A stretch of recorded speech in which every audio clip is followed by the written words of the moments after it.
Katie Murphy pressed her face against the small window of the transport ship and watched the massive space station grow larger.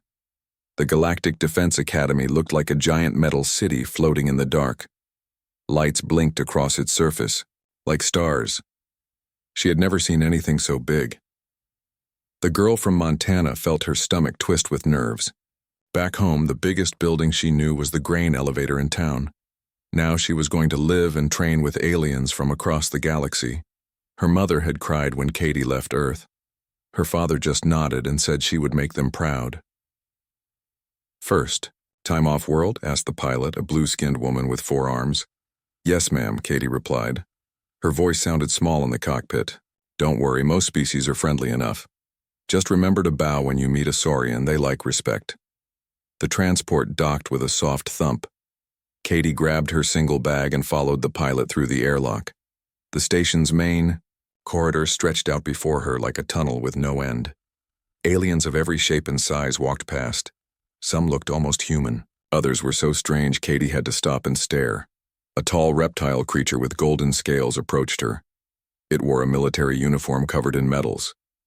The creature stood at least 7 feet tall with bright yellow eyes that seemed to look right through her. "Cadet Murphy," the creature said in a deep voice. "I am Commander Zex Vorthak. Welcome to the Academy." Katie remembered what the pilot said and bowed. Commander Vorthak's mouth curved up slightly. "Good. You have been briefed on protocol. Follow me." They walked through corridors filled with cadets from dozens of worlds. Katie saw beings made of crystal that chimed when they moved. Others looked like giant insects with too many eyes. A few resembled walking trees with bark-like skin. "The Academy trains the best warriors in the galaxy," Commander Vorthak explained as they walked. "You will learn to fight threats that most species cannot imagine. Many cadets do not survive the training." Katie swallowed hard, but kept walking. They stopped at a door marked with symbols she could not read. Commander Vorthak pressed his clawed hand against a panel and the door slid open. "Your quarters," he said. "You will share with another human. Classes begin at dawn cycle. Do not be late." The room was small but clean. 2 beds, 2 desks, and a window that showed the stars.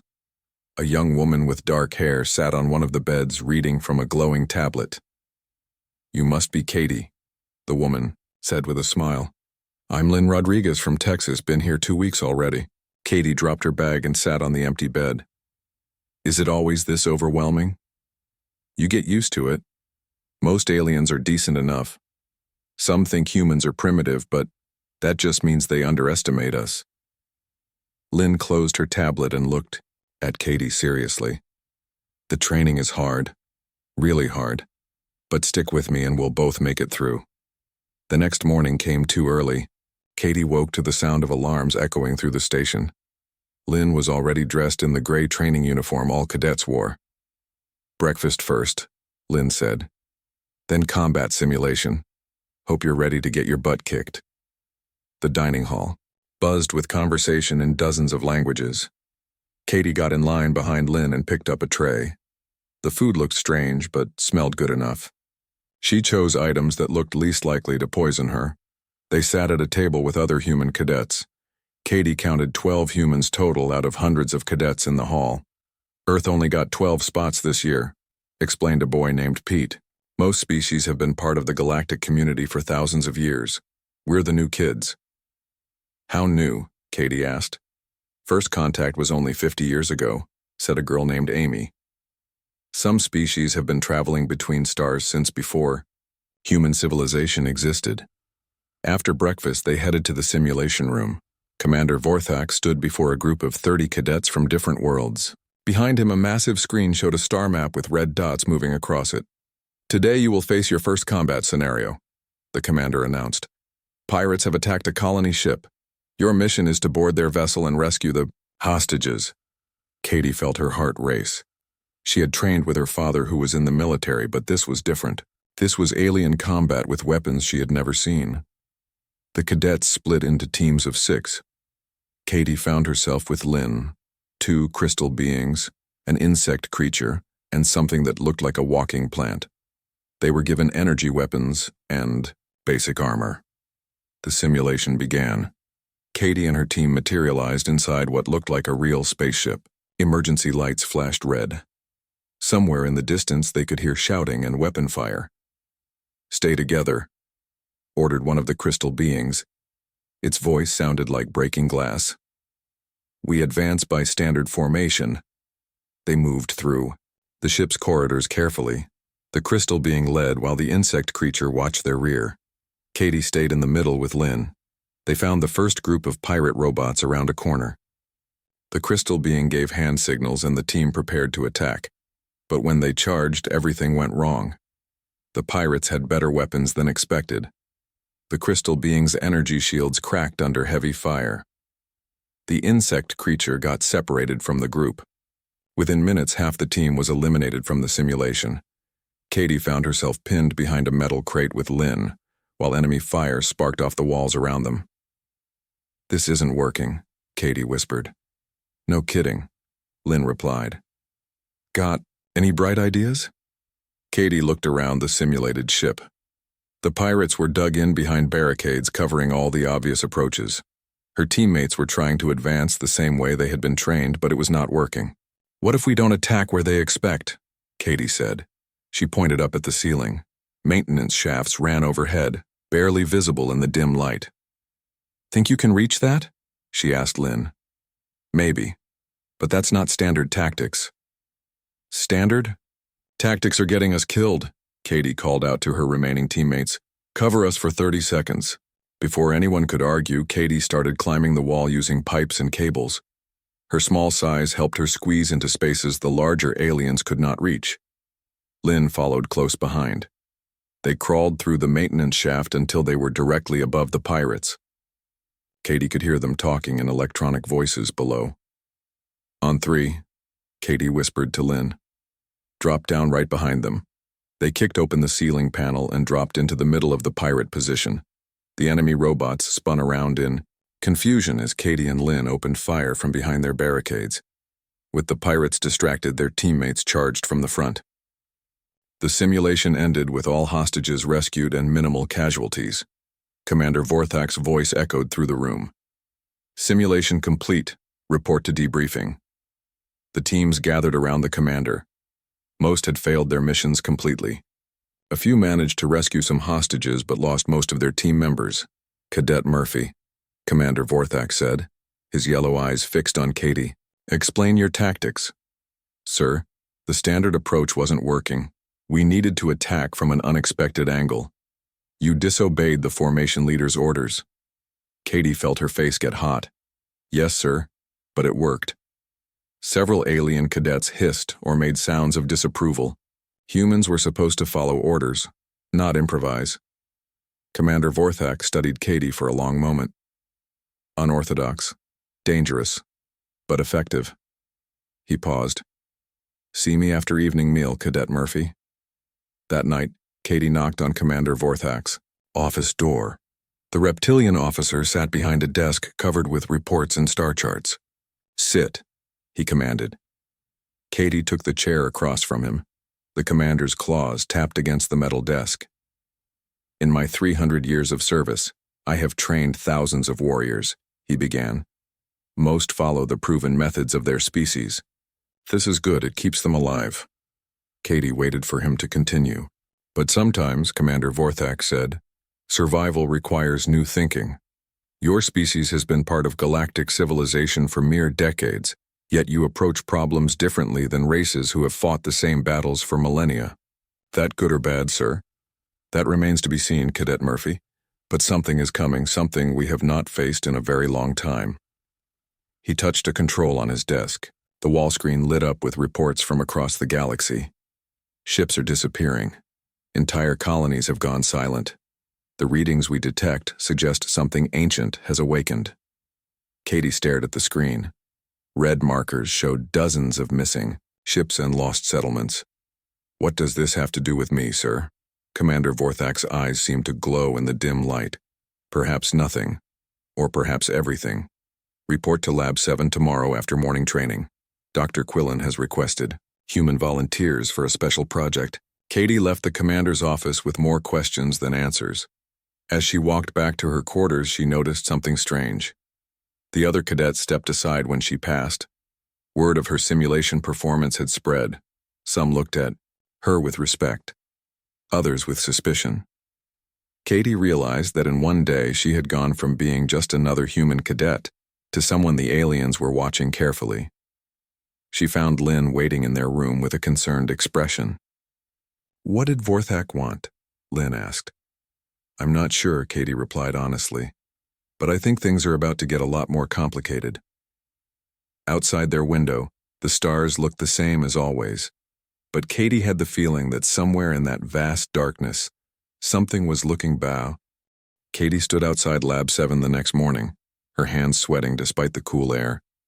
The door was marked with warning symbols in a dozen alien languages. She could read the human translation at the bottom. Authorized personnel only. Extreme. Biohazard. The door slid open before she could knock. A tall, thin creature that seemed to be made of pale light greeted her. Its body flickered slightly like a candle flame in the wind. "Cadet Murphy," the being said in a voice that sounded like wind chimes. "I am Dr. Nev Quillen. Please come inside." The lab was filled with strange equipment Katie had never seen. Glass containers held samples of things she could not identify. Screens showed data in colors that hurt her eyes to look at directly. "You volunteered for the xenobiology project," Dr. Quillen said, floating rather than walking toward a workstation. "I must warn you, 3 cadets from other species have already withdrawn from this study. The psychological effects were too severe." "What kind of effects?" Katie asked. "Nightmares. Panic attacks. One Mantari cadet stopped eating for 6 days. Another began screaming whenever the lights were turned off." Katie felt a chill run down her back. "What exactly are we studying?" Dr. Quillen gestured to a sealed container on the central table. Inside was a piece of something black that seemed to absorb light around it. Even looking at it made Katie feel uncomfortable. "This was recovered from the outer rim 3 days ago," Dr. Quillen explained. "It is tissue from what we believe to be a devourer." "A what?" "Ancient records call them world eaters, cosmic predators that consume entire planets. They have been dormant for over 1,000 years, but recent attacks suggest they have awakened." Katie moved closer to the container. The black tissue seemed to pulse with its own rhythm like a heartbeat. "What do you need me to do?" "Simply observe the specimen while I monitor your brain activity." Previous subjects experienced vivid hallucinations and terror responses within minutes of exposure. Dr. Quillen attached several sensors to Katie's head. The equipment hummed softly as it began recording her thoughts. Katie sat in a chair facing the container and tried to relax. "Begin observation," Dr. Quillen announced. Katie stared at the dark tissue. At first, nothing happened. Then slowly, images began forming in her mind. She saw vast spaces between stars. She felt hunger, an endless need to consume and grow. But instead of fear, Katie felt something else. Anger. "Interesting," Dr. Quillen murmured, watching the readings. "Your brain patterns are completely different from other subjects." The images grew stronger. Katie saw planets being stripped of life, civilizations fleeing in terror as massive creatures approached their worlds. But the more she saw, the angrier she became. "How long have they been doing this?" Katie asked through gritted teeth. "Thousands of years. They consume not just matter but the very essence of civilizations, culture, knowledge, hope itself." Katie stood up suddenly, the sensors pulling free from her head. "That's not right. Someone should stop them." Dr. Quillen's form flickered with surprise. "Stop them? Cadet, these beings are larger than space stations. They have destroyed entire star systems. The greatest militaries in galactic history could only hide from them. Then they weren't trying hard enough," Katie said. Before Dr. Quillen could respond, alarms began blaring throughout the station. Emergency lights bathed the lab in red. A voice echoed from the communication system. "All personnel to battle stations. Unidentified massive biosignature approaching Academy sector. This is not a drill." Katie and Dr. Quillen rushed to the observation deck. Through the massive windows, they could see other ships fleeing from something in the distance. Emergency shuttles launched from the academy carrying non-combat personnel to safety. Captain Rex Morrison, the human commander of the research vessel UGS Horizon, was coordinating the evacuation. Katie had met him briefly when she arrived at the academy. He was a calm man with gray hair and steady eyes. "All cadets report to emergency stations." Captain Morrison's voice came over the speakers. "Senior staff to the bridge immediately." Katie started toward the cadet assembly area, but Dr. Quillen stopped her with a glowing hand. "Come with me," the alien scientist said urgently. "If this is what I think it is, your unique response to the specimen could be important." They hurried to the bridge where Captain Morrison was studying tactical displays with other officers. Commander Vorthak stood nearby, his golden scales dark with stress. "Captain," Dr. Quillen announced, "I believe Cadet Murphy should be here." Captain Morrison looked up from his screens. "Doctor, this is not the time for experiments." "Sir," Katie interrupted, "I think I can help." The captain studied her for a moment. "Explain quickly." "I've been studying devourer tissue samples. I don't react the same way other species do. Where they feel fear, I feel anger. Anger won't help against something that size," said Lieutenant Ben Cooper, the tactical officer. He was young for his rank, with brown hair and concerned eyes. "Look at the sensors." The main screen showed a massive shape moving through space toward their position. It was easily 10 times the size of the Academy station. Parts of it pulsed, with the same dark energy Katie had seen in the tissue sample. "It's just a baby," Dr. Quillen whispered. "Adult devourers are much larger." Katie stared at the creature on the screen. Even from this distance, she could feel its presence in her mind. It was searching for something, hungry and angry that its feeding had been interrupted. "It's looking for the tissue sample," Katie said suddenly. "What?" Captain Morrison asked. "The specimen in the lab, it wants it back." Katie felt certainty fill her voice. "It can sense that we have part of it." Commander Vorthak's claws extended involuntarily. "If that is true, it will not leave until it recovers what we took. Or until we give it something else to think about," Katie said.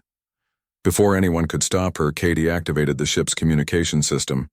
She had no idea if the creature could understand human speech, but something told her it would sense her intent. "Hey," she shouted into the microphone. "You want your piece back? Come and take it." The bridge fell completely silent. Every officer stared at Katie in shock. Even Commander Vorthak's mouth hung open. On the tactical display, the devourer's movement pattern changed. It stopped its steady approach and seemed to hesitate. "Cadet Murphy," Captain Morrison said slowly, "what exactly do you think you're doing?" "It's a predator," Katie explained. "Predators respond to challenges. Back home, when coyotes threatened our livestock, my dad taught me that running away just makes them bolder. Sometimes you have to face them down." Lieutenant Cooper checked his readings. "Captain, the creature has stopped advancing. It's just sitting there." Katie felt something shift in her mind. The devourer's presence was still there, but it felt different now. Uncertain. In all its thousands of years of existence, nothing had ever challenged it directly. "It doesn't know what to do," Katie said with growing confidence.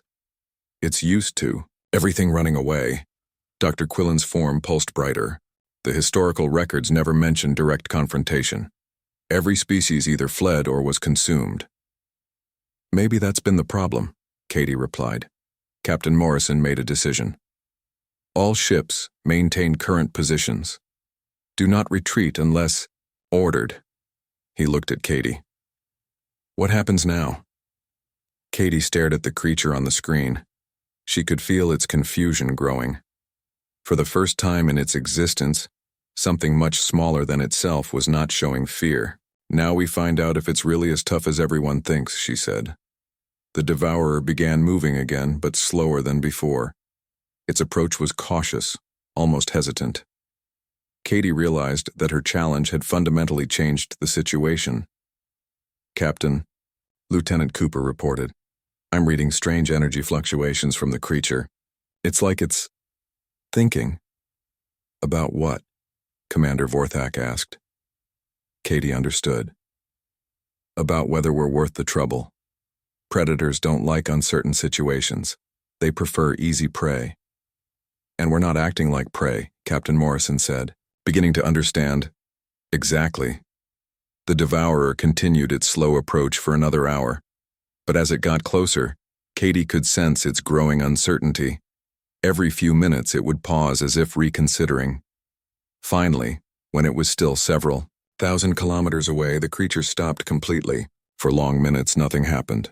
Then slowly, impossibly, it began to turn away.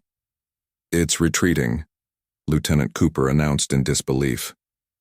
The bridge erupted in shocked conversation. Officers who had fought pirates and raiders across the galaxy could not believe what they were seeing. A cosmic predator that had terrorized civilizations for millennia was backing down from a single human cadet. "This is impossible," Commander Vorthak muttered. Katie watched the devourer disappear into deep space. She could still feel its presence in her mind, but it was different now, cautious, uncertain. For the first time in its existence, it had encountered something that refused to be intimidated. "Captain," Dr. Quillen said urgently, "we must study this. The implications are enormous." Captain Morrison nodded slowly. "Indeed they are." He looked at Katie with new respect. "Cadet Murphy, I think you've just changed everything we thought we knew about these creatures." Katie felt a mixture of excitement and worry. "What happens now?" "Now," Commander Vorthak said, his yellow eyes bright with interest, "we find out if what just happened was luck."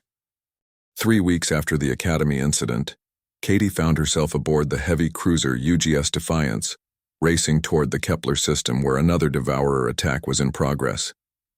News of her confrontation had spread across the galaxy faster than she expected. Admiral Grace Turner, the stern human fleet commander, had personally requested Katie's assignment to her task force. The admiral was a tall woman with silver hair and eyes that had seen too many battles. She treated Katie with the careful respect reserved for dangerous weapons. "Cadet Murphy," Admiral Turner said as they stood on the bridge watching the Kepler system grow larger, "I want you to understand something. Half the Galactic Council thinks you're humanity's greatest discovery. The other half thinks you're a dangerous lunatic who got lucky." "What do you think, Admiral?" Katie asked. "I think we're about to find out." The fleet dropped out of hyperspace at the edge of the Kepler system. What they saw made even experienced officers stop and stare. 3 planets that once held billions of people were now gray, lifeless rocks. A massive devourer, easily twice the size of the one Katie had faced, was feeding on the 4th planet. "My God," whispered Lieutenant Cooper, who had transferred to Admiral Turner's flagship to work with Katie. "It's stripping away the atmosphere itself." Katie watched the creature through the main screen. This one was different from the juvenile she had encountered. Older, more confident, completely focused on its feeding. She could feel its presence in her mind like a cold weight. "Fleet Formation Alpha," Admiral Turner ordered. "All ships maintain safe distance and observe. Cadet Murphy, you're on." Katie stepped forward to the communication console. The bridge grew quiet as every officer watched her. She knew that similar scenes were playing out on ships across the fleet. Everyone wanted to see if her previous success had been real or just luck. She activated the transmitter and projected her voice toward the massive creature. "Stop what you're doing and leave this system." The devourer continued feeding without any sign it had heard her. Katie tried again, louder this time. "I said stop." Still nothing.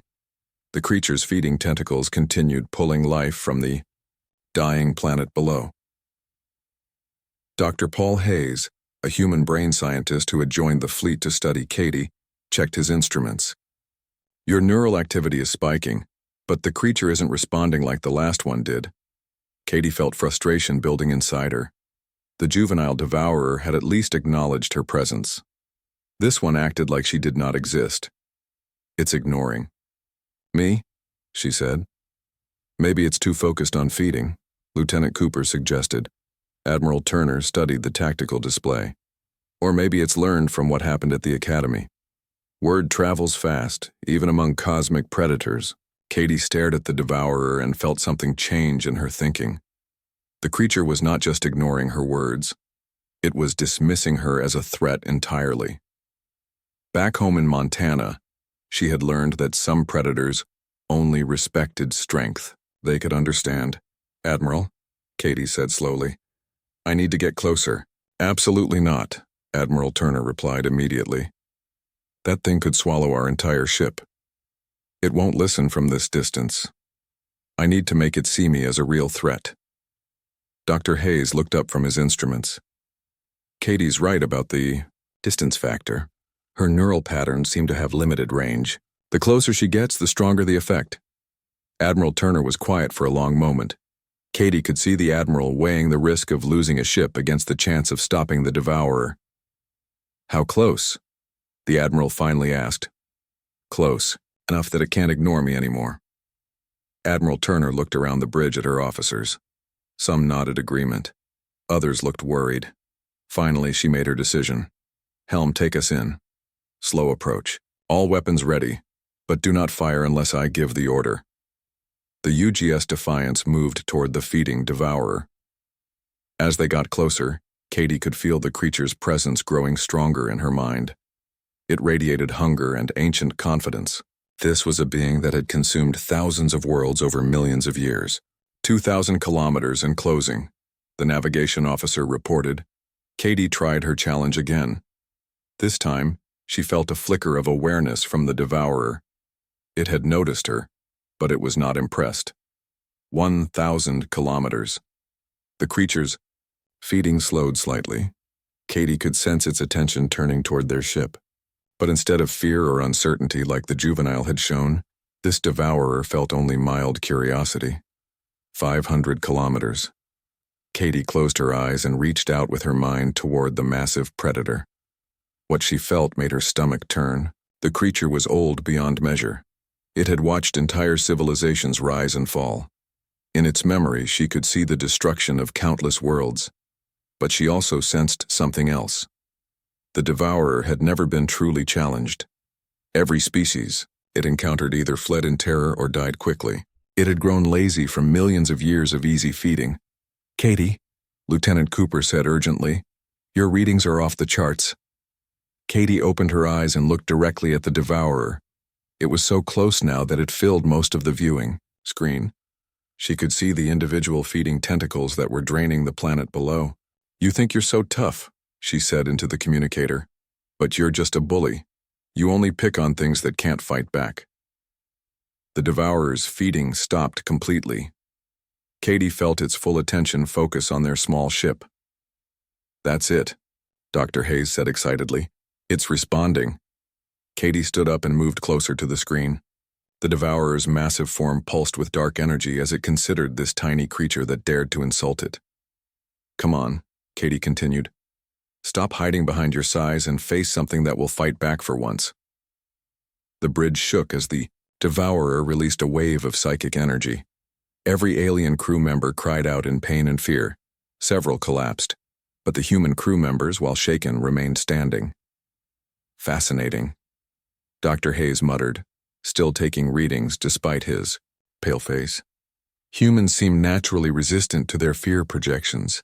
Katie felt the creature's confusion growing. Its psychic attack should have sent every being on the ship into screaming terror. Instead, the humans were still standing and the one small female was actually getting angrier. "Is that the best you can do?" Katie taunted. "No wonder you only hunt defenseless planets." The devourer began moving toward their ship, but its approach was different from the confident advance of a predator toward prey. It moved carefully, uncertain about what kind of threat these strange new beings might represent. "Admiral," the tactical officer called out. "It's approaching, but slowly, almost like it's being cautious." Admiral Turner watched the readings with growing amazement. "It's actually hesitating. A creature that's destroyed solar systems is being careful around one small ship." Katie could feel the devourer's internal struggle. Part of it wanted to crush the annoying insects that dared challenge it.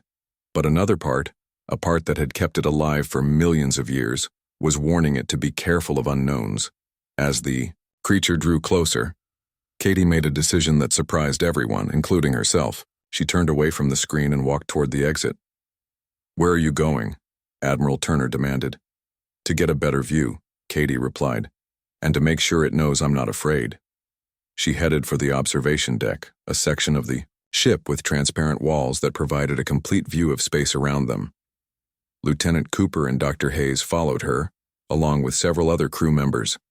Standing in the observation deck with only transparent metal between her and the vacuum of space, Katie could see the Devourer more clearly than ever before. It was beautiful in a terrible way, like a living galaxy of dark energy and hunger.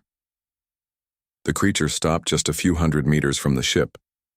Katie could feel its ancient mind studying her through the transparent walls. It had never encountered anything like her before. "What are you?" she whispered, knowing somehow that it could hear her thoughts. For a moment, Katie felt the creature's response in her mind. Images of the birth of stars, the death of worlds, the endless hunger that drove it through the cosmos. But underneath all that, she sensed something unexpected. Loneliness. The Devourer had lived for so long that it had forgotten what it was like to have equals. Everything it met was either food or too weak to matter. Katie was the first being in millions of years that it could not simply dismiss. "You don't have to be alone," Katie said softly.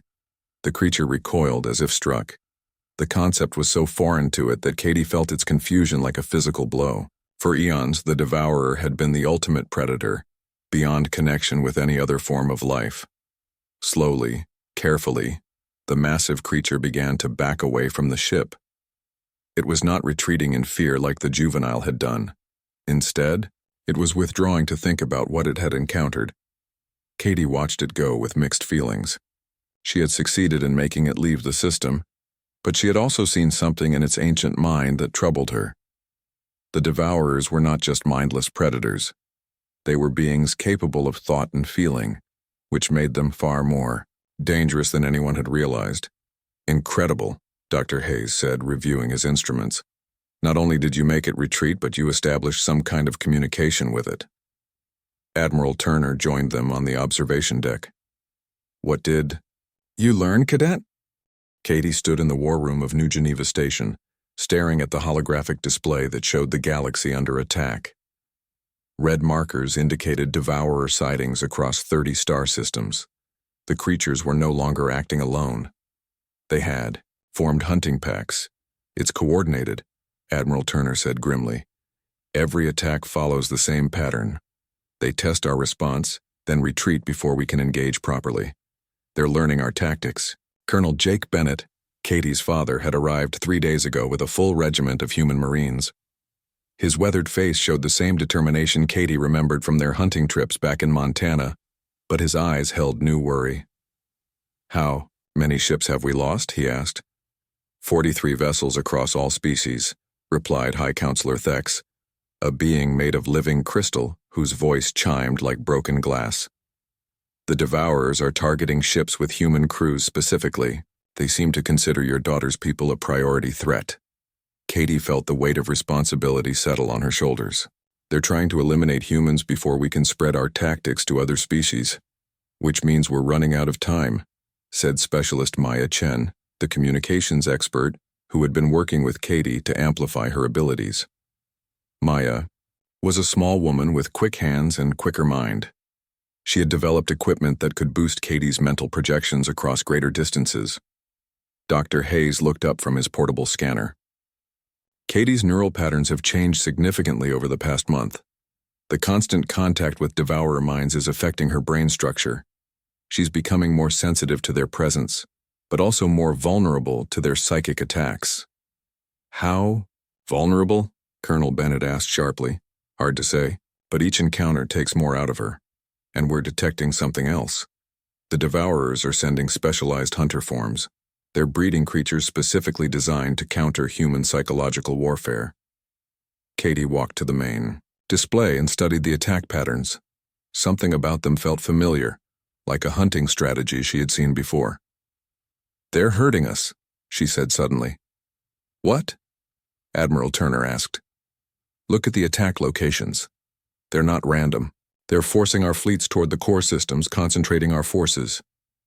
Katie traced the pattern with her finger. It's what wolves do when they hunt elk. They separate the herd and drive them toward the pack leaders.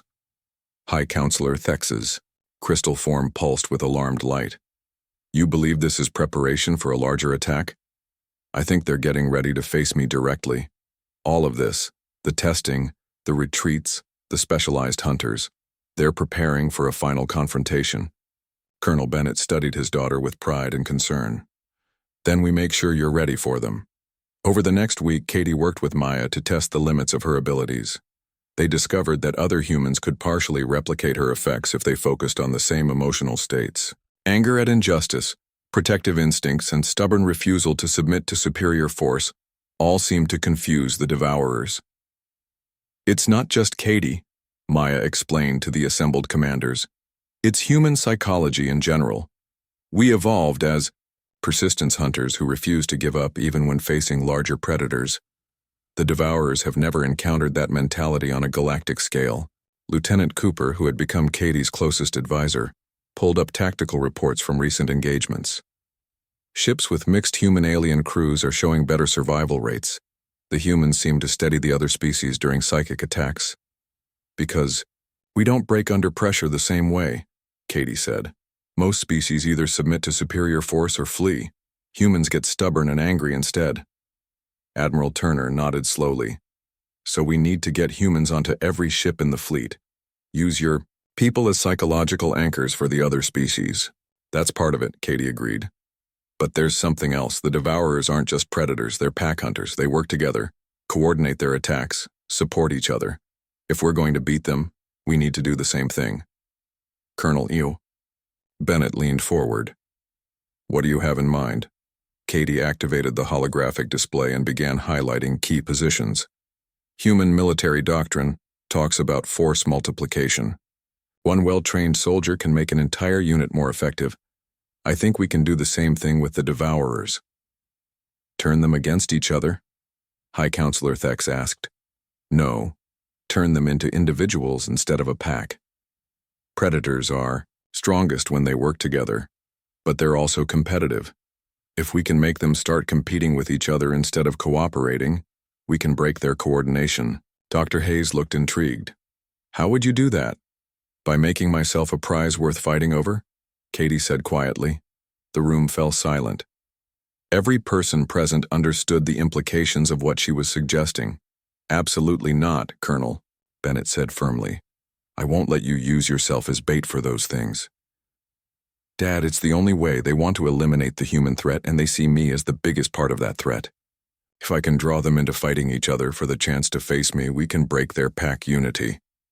Admiral Turner studied the tactical display. It's extremely dangerous, but it might work. Predators often turn on each other when competing for a prize. The risk is too high, argued High Counselor Thex. If they capture or kill Cadet Murphy, we lose our only effective weapon against them. Katie felt a chill run through her as alarms began sounding throughout the station. Emergency. Lights bathed the war room in red as reports flooded in from the sensor arrays. Multiple massive biosignatures approaching, announced the station's communication system. Count is 15 and rising. All defense fleets to battle positions. Through the war room's massive windows, they could see ships throughout the system powering up weapons and moving to defensive positions. But Katie knew it would not be enough. The Devourers had come in force and they were no longer testing human responses. They're here, she said simply. Maya activated her enhanced communication equipment. Katie, I'm reading psychic pressure across all frequencies. They're projecting fear and despair on a system-wide scale. Katie felt the psychic attack wash over her like a cold wave. But instead of fear, she felt her anger rising. The Devourers were trying to break the spirits of millions of innocent people before the battle even began. Not on my watch, she muttered. She moved to Maya's equipment and placed her hands on the transmission controls. Can you amplify my response across the entire system? Yes, but the power requirements would be enormous, and the strain on your mind could be permanent. Do it. Colonel Bennett grabbed his daughter's arm. "Katie, think about what you're doing." She looked into her father's eyes and saw the same determination that had taught her to never back down from a challenge. "I am thinking, Dad. I'm thinking about all the people on those ships who are about to face something that feeds on terror. Someone needs to show them they don't have to be afraid." She activated the system-wide broadcast and projected her voice to every ship, station, and inhabited world in the system. But more than her voice, she projected her emotions. Her anger at the Devourer's cruelty, her determination to protect innocent people, her absolute refusal to submit to beings that thought size made them untouchable. Across the system, Katie felt the response. Human crews straightened their shoulders and checked their weapons. Alien species who had been paralyzed by psychic fear found their courage returning. Even the civilians on distant stations felt their despair lifting. But Katie also felt something else. The Devourer's surprise and anger at having their fear projection countered. Through the psychic link, she could sense their ancient minds reeling from the unexpected resistance. "This is impossible," one of them communicated to the others. "The small creatures should be cowering in terror." "The human female again," responded another. "She spreads defiance like a disease." Katie smiled grimly as she listened to their confusion.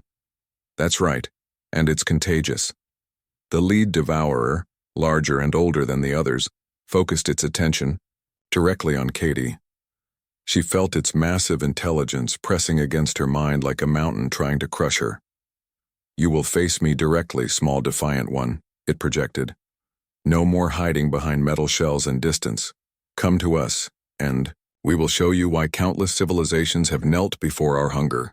Katie felt the psychic pressure trying to force her to submit, to acknowledge the Devourer as her superior. But her human stubbornness kicked in hard. "Come and make me," she replied, projecting every ounce of defiance she possessed. The response from the Devourer pack was immediate and telling. Instead of coordinated anger, Katie sensed something else. Competition.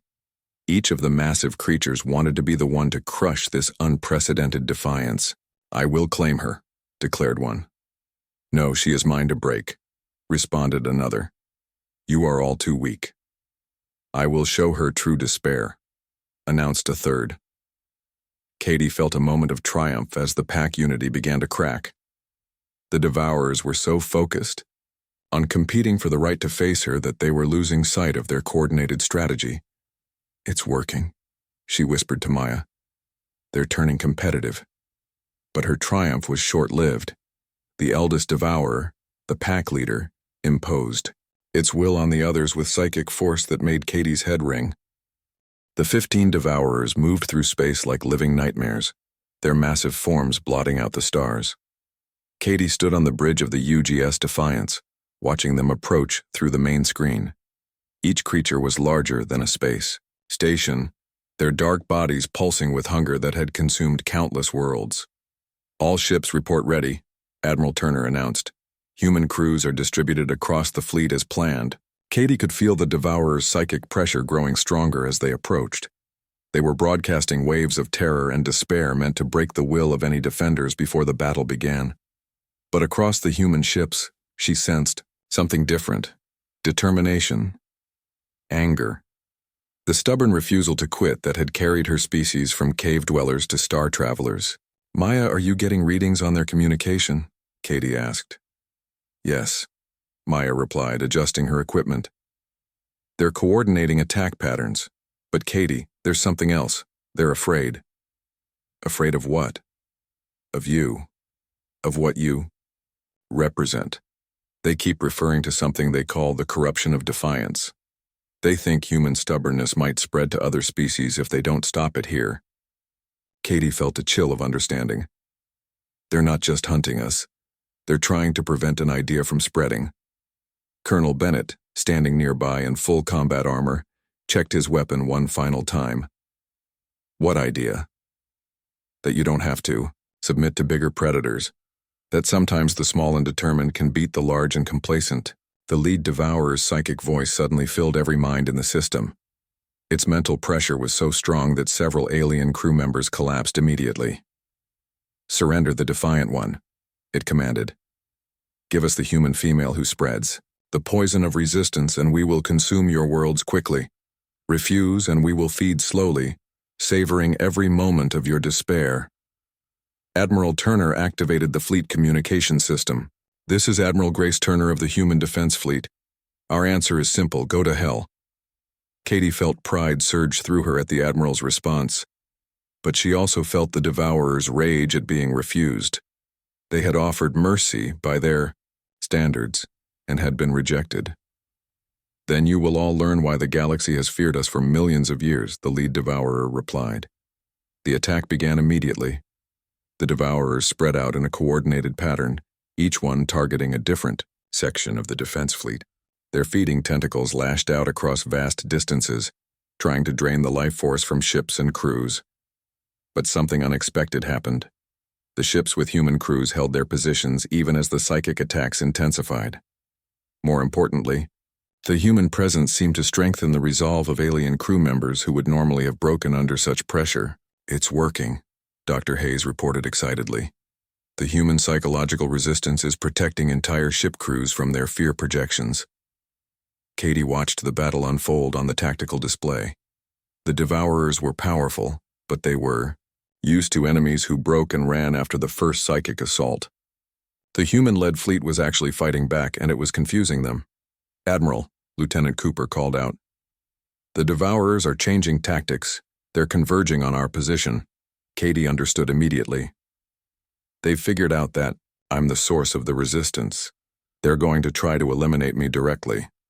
All 15 Devourers began moving toward the UGS Defiance. Their massive forms created a wall of living darkness that filled the view screen. Katie could feel their combined mental pressure like a physical weight trying to crush her mind. Katie, Maya said urgently, I'm reading massive psychic buildup. They're going to hit you with everything they have. Can your equipment handle it? I don't know, the power levels are beyond anything we've tested. Katie moved to the communication station and placed her hands on the controls. She could feel the Devourer's attention focusing on her like a spotlight made of hatred and hunger. All right, she said quietly. You want me? Come and get me. She opened her mind completely to their psychic assault. The combined mental force of 15 cosmic predators hit her like a tsunami of despair and terror. Katie felt their ancient memories flooding through her consciousness. Billions of years of successful hunts, countless civilizations reduced to ash and emptiness. But instead of breaking under the pressure, Katie did something the Devourers had never experienced. She pushed back. Every hunting trip with her father, every time she had faced down wild animals threatening their livestock, every moment of human stubbornness and refusal to quit flowed through her mind and into theirs. You think you're apex predators, she projected back at them. But you're not. You're just bullies who never learned to hunt anything that fights back. The Devourers recoiled from her mental assault. In all their eons of existence, no prey had ever turned their own psychic connection into a weapon against them. Katie pressed her advantage. Through the psychic link, she began broadcasting human memories to them. Persistence hunts where early humans tracked mammoths for days until the massive beasts collapsed from exhaustion. Modern soldiers who refused to surrender even when outnumbered and outgunned. Parents who fought impossible odds to protect their children. This is what we are, she told them. We don't quit. We don't submit. And we don't run from things just because they're bigger than us. One of the younger Devourers broke away from the group, its ancient mind reeling from the unfamiliar concept of prey that refused to act like prey. Katie felt its confusion and pressed harder. You've been living a lie, she continued. You think size makes you untouchable, but we humans learned something long ago. Sometimes the biggest predators are also the most vulnerable, because they never learned to adapt. More Devourers began pulling back, their coordinated attack falling apart as they struggled to process what they were experiencing. But the lead Devourer, older and more determined than the others, forced itself forward. Impossible, it projected. We are the ultimate predators. We have consumed galaxies. No, Katie replied, pouring every ounce of human determination into her response. You're parasites. You feed on fear and despair. but you've never actually hunted anything that could think and fight back. That's why you're losing now." The lead devourer surged forward, trying to overwhelm her with pure psychic force. Katie felt her mind beginning to crack under the pressure. Blood ran from her nose as Maya's equipment sparked and overloaded. But in that moment of greatest stress, something unexpected happened. She felt other minds joining hers, human minds from across the fleet, all focusing their stubborn defiance. Through the psychic link she had created, Colonel Bennett's tactical experience, Admiral Turner's iron will, Lieutenant Cooper's protective instincts, Maya's brilliant determination, hundreds of human crew members all adding their strength to hers. "We stand together," Katie projected, her voice now carrying the weight of her entire species. "That's what makes us dangerous. Not our size or our weapons, but our refusal to let others fight alone." The combined psychic assault of unified human determination hit the Devourer pack like a hammer blow. These ancient predators who had ruled through fear for millions of years suddenly found themselves facing something completely outside their experience, prey that had become predators. The lead Devourer tried one final assault, pouring all its malice and hunger into a psychic attack meant to shatter Katie's mind completely. But instead of fighting alone, she was supported by every human in the system. "This is for every world you've destroyed," she told it. "And this is to make sure you never destroy another one." The psychic backlash sent the lead Devourer reeling backward. For the first time in its existence, it had been hurt by something it considered food. The other Devourers, seeing their leader retreat, began withdrawing as well. But Katie was not finished. Using the psychic link they had created, she began projecting human memories and emotions directly into their ancient minds. Not just her own experiences, but those of her entire species. The first human who refused to run from a saber-toothed tiger. The last defender of the Alamo. A mother lifting a car to save her child. Soldiers storming beaches despite impossible odds. Scientists working for decades to cure diseases. All the stubborn, determined, impossible things humans had done throughout history. The Devourer's retreat became a rout. These cosmic predators who had terrorized the galaxy for eons were fleeing from the planet that had produced creatures too stubborn to know when they were beaten. "They're leaving the system, Lieutenant," Cooper reported in amazement. "All of them, full retreat." Katie collapsed into a chair, her mind exhausted from the psychic battle. But she could still feel the Devourer's presence as they fled toward the galactic rim. They were afraid now, truly afraid, of what humanity represented. "Is it over?" Maya asked. Katie considered the question.